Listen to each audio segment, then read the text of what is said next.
Hello दोस्तों, VS classes for you में आपका स्वागत है। आज आपके लिए फिर से लेके आ गए हैं आपकी डेली करंट अफेयर्स की क्लास। तो चलिए स्टार्ट करते हैं। सबसे पहले बात करेंगे आज का दिन 15 जुलाई 2021 विश्व युवा कौशल दिवस। विश्व युवा कौशल दिवस युवाओं और तकनीकी के बीच कार्रवाई की एक पंक्ति बनाने का इसका मुख्य उद्देश्य है और उनके उज्जवल और आशाजनक भविष्य के लिए भी आवश्यक उचित कौशल प्रदान करना इस दिन का उद्देश्य है।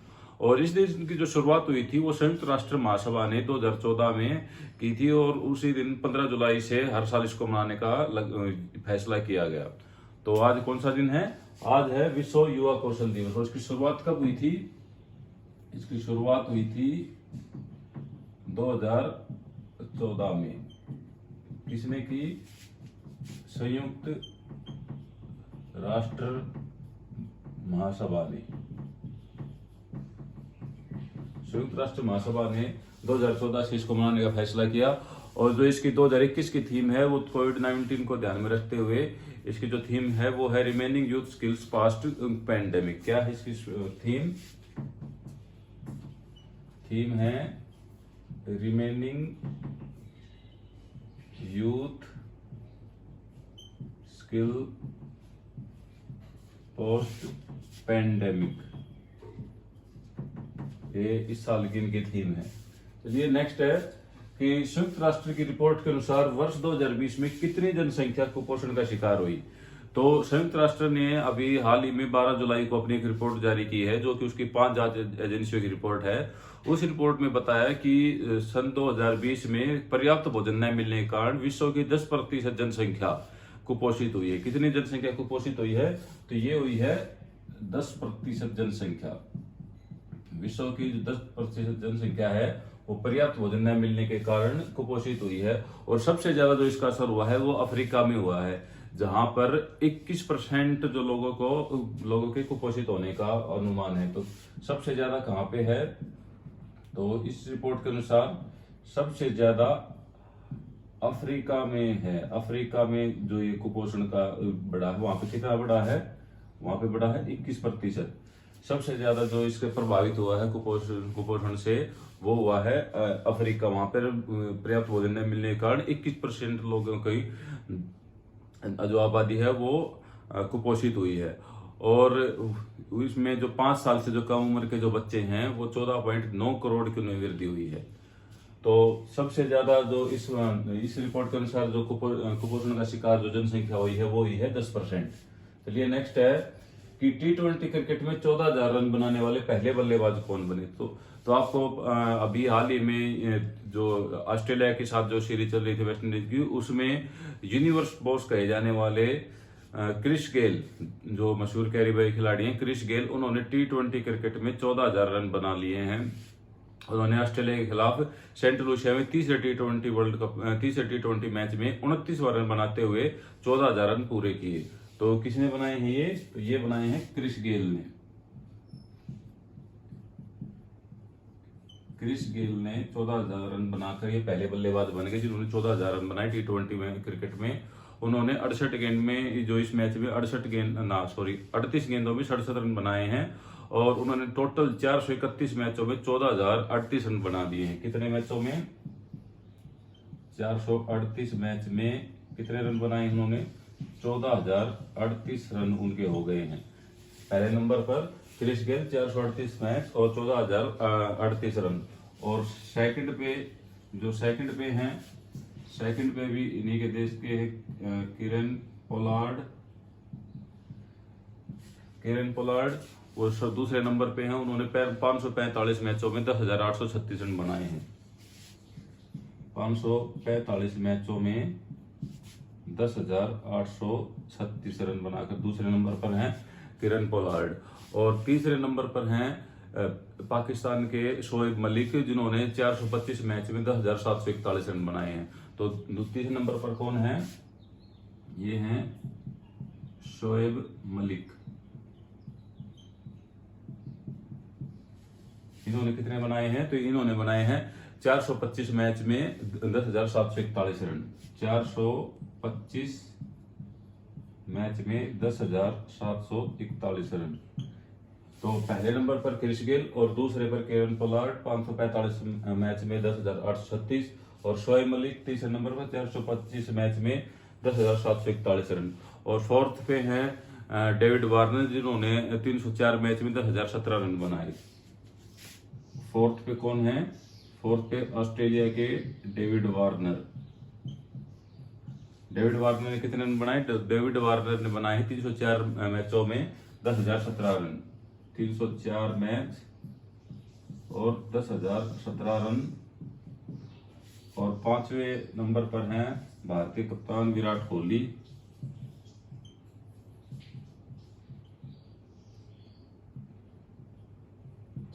विराट कोहली जो भारत के सर्वाधिक स्कोरर हैं, उन्होंने 310 मैचों में 9,922 रन बनाए हैं। कितने? 310 मैच में 9,922 रन उन्होंने बनाए हैं अभी तक। तो ये हैं T20 के टॉप जिन्होंने अभी तक रन बनाए सबसे ज्यादा। तो पहले नंबर पर क्रिस गेल 438 मैचों में 14,038 रन। दूसरे पे केवन पोलार्ड 545 मैच में 10,836। थर्ड पे हैं शोएब मलिक 425 मैच में 10,741 और डेविड वार्नर 304 मैच में 10,017 और विराट कोहली 310 मैच में 9,922 रन इन्होंने बनाए हैं। तो चलिए नेक्स्ट है कि एनटीपीसी ने किस राज्य में देश का सबसे बड़ा सोलर पार्क स्थापित करने की घोषणा की? एनटीपीसी देश की सबसे बड़ी ऊर्जा उत्पादन करने वाली कंपनी है।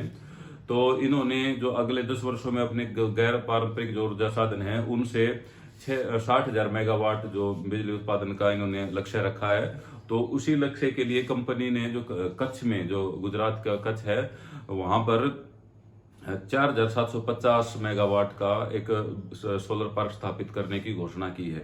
तो कहां पर घोषणा की इन्होंने? तो इन्होंने की है गुजरात में, गुजरात के कच्छ में। गुजरात के कच्छ में इन्होंने देश का सबसे बड़ा सोलर पार्क स्थापित करने की घोषणा की, जो इनका 60,000 मेगावाट का जो अगले 10 साल का जो लक्ष्य है उसमें। और वही यहाँ पर कितने मेगावाट का प्लांट लगेगा? तो यहाँ पर लगेगा 4,750 मेगावाट का प्लांट। कितना? 4,750 मेगावाट का ये सोलर पार्क यहाँ पे स्थापित किया जाएगा। और इसकी जो एनटीपीसी की जो रिन्यूएबल एनर्जी लिमिटेड जो इनकी एक शाखा है, इसको नवीनकरणीय ऊर्जा मंत्रालय के द्वारा इनको परमिशन भी मिल गई है वो पार्क लगाने की।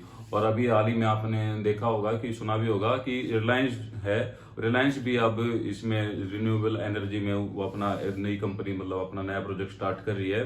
तो उन्होंने भी गुजरात के जामनगर में 5,000 एकड़ में धीरू भाई अंबानी ग्रीन एनर्जी कॉम्प्लेक्स स्थापित करने की घोषणा की है। और उन्होंने 100 गीगावाट सोलर एनर्जी पैदा करने का उनका लक्ष्य है। तो चलिए नेक्स्ट देखते हैं। नेक्स्ट है कि विश्व बैडमिंटन महासंघ BWF के अनुसार 2026 में विश्व बैडमिंटन चैंपियनशिप कहाँ होगा? तो अभी हाल ही में 13 जुलाई को जो विश्व बैडमिंटन महासंघ है उन्होंने आधिकारिक घोषणा की कि 2026 का जो विश्व बैडमिंटन चैंपियनशिप है उसकी मेजबानी कौन करेगा? तो उसकी मेजबानी करेगा भारत। तो 2026 में विश्व बैडमिंटन चैंपियनशिप कहाँ होगी? तो ये होगी भारत में। भारत में इसकी आधिकारिक घोषणा कब कर दी है? तो ये कर दी 13 जुलाई को ये BWF ने घोषणा की है इसकी। विश्व बैडमिंटन महासंघ ने 13 जुलाई को इसकी आधिकारिक घोषणा कर दी कि 2026 का जो विश्व बैडमिंटन चैंपियनशिप है वो भारत में होगी। और इससे पहले जो भारत में जो ये चैंपियनशिप हुई थी तो ये हुई थी 2009 में हैदराबाद में। जो इससे पहले जो इसकी जो मेजबानी की थी भारत ने 2009 में हैदराबाद में की थी। और अब ये दोबारा ये 2026 की जो मेजबानी है वो भारत करेगा। और इसकी जानकारी किसने दी है? इसकी जानकारी जो भारतीय बैडमिंटन महासंघ के अध्यक्ष हैं हेमंत बिश्वा शर्मा, असम के मुख्यमंत्री जो भारतीय बैडमिंटन महासंघ के अध्यक्ष हैं, उन्होंने इसकी जानकारी दी।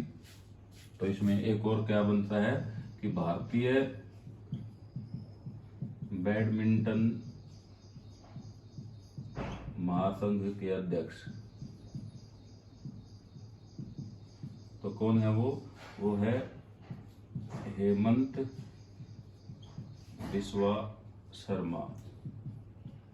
ये भारतीय बैडमिंटन महासंघ के अध्यक्ष और असम के CM भी हैं। और इनको जो विश्व बैडमिंटन महासंघ है उनके सदस्य भी बनाए गए हैं ये 2021 से 24 तक के। तो ये क्या है, एक और क्या है, ये BWF के सदस्य भी हैं। कब तक हैं BWF के सब सदस्य हैं ये 2021 से 2024 तक। कब तक हैं 2021 से 24 तक ये BWF के सदस्य भी हैं। तो 2026 का विश्व बैडमिंटन चैंपियनशिप होगी कहाँ पे, भारत में। 13 जुलाई को BWF ने घोषणा की और इससे पहले हुई थी 2009 में हैदराबाद में। और भारतीय बैडमिंटन महासंघ के अध्यक्ष है हेमंत बिस्वा शर्मा और वे विश्व बैडमिंटन महासंघ के भी सदस्य हैं 2021 से 2024 तक। तो चलिए नेक्स्ट स्लाइड में नेक्स्ट क्वेश्चन देखते हैं। तो चलिए नेक्स्ट क्वेश्चन देखते हैं। नेक्स्ट है कि नेपाल के नए प्रधानमंत्री कौन बने। तो नेपाल के नए प्रधानमंत्री बने हैं शेर बहादुर देउबा। 13 जुलाई को उन्होंने 13 जुलाई रात को 8:25 पर, क्योंकि वो थोड़ा सा ये ज्योतिष में विश्वास रखते हैं, तो इन्होंने 13 जुलाई को रात को 8:25 पे प्रधानमंत्री पद की शपथ ली। और जो उनके वर्तमान प्रधानमंत्री थे PK शर्मा ओली, जो कि भाई काफी विवादों में रहते हैं। आपको पता होगा कभी वे भगवान राम को बताते हैं नेपाल का, तो कभी योग को नेपाल का बताते हैं। तो उन्होंने अभी हाल ही में अपनी संसद भंग की थी। तो जो नेपाल का जो सुप्रीम कोर्ट है उसने उसको असंवैधानिक करार देते हुए जो शेर बहादुर देउबा है उनको प्रधानमंत्री नियुक्त करने के आदेश दिए। तो कौन बने हैं नए प्रधानमंत्री, तो ये बने हैं शेर बहादुर देउबा। कब शपथ ली, तो इन्होंने ली है 13 जुलाई को, 13 जुलाई 2021 को शपथ ली है इन्होंने।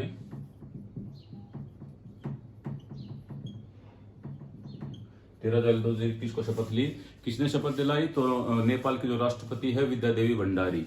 कौन है नेपाल के राष्ट्रपति, राष्ट्रपति हैं वहां की विद्या देवी भंडारी। उन्होंने इनको पद की शपथ दिलाई है। और शेर बहादुर देउबा 5वीं बार नेपाल के प्रधानमंत्री नियुक्त किए गए हैं। कौन सी बार, 5वीं बार। ये शेर बहादुर देउबा 13 जुलाई 2021 को इन्होंने शपथ ली और ये 5वीं बार वहां के प्रधानमंत्री बने हैं। और वहां की जो राष्ट्रपति है विद्या देवी भंडारी, उन्होंने इनको शपथ दिलाई है। तो चलिए नेक्स्ट है कि किसने विंबलडन जूनियर पुरुष चैंपियनशिप का खिताब जीता। तो विंबलडन जूनियर चैंपियनशिप का जो खिताब है वो 11 जुलाई को उसका फाइनल हुआ था। तो 11 जुलाई को ये जीत लिया है भारतीय मूल के अमेरिकी टेनिस खिलाड़ी समीर बनर्जी ने इसको जीत लिया है। और उन्होंने 1 घंटा 22 मिनट चले इस अपने जो फाइनल मुकाबले में अपने ही देश के विक्टर लिलोव को सीधे सेटों में 7-5 और 6-3 के अंदर से मात दी। तो कौन है वो है समीर बनर्जी।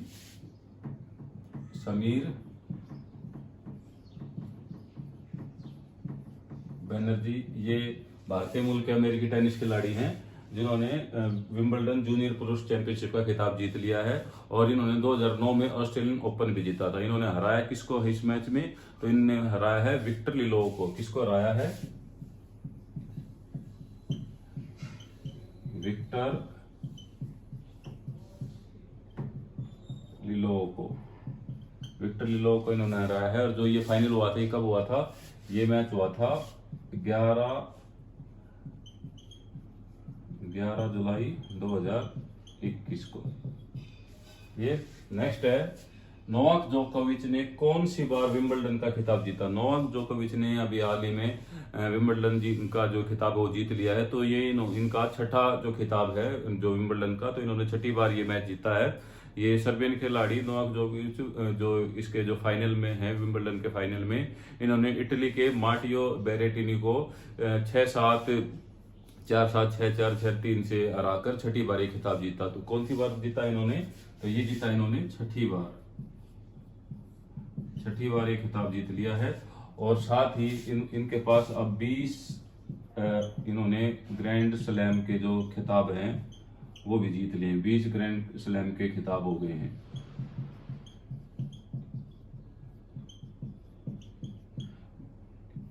ये छठी बार इन्होंने विंबलडन का खिताब जीतने के बाद अब इनके पास 20 ग्रैंड स्लैम के खिताब हो गए हैं।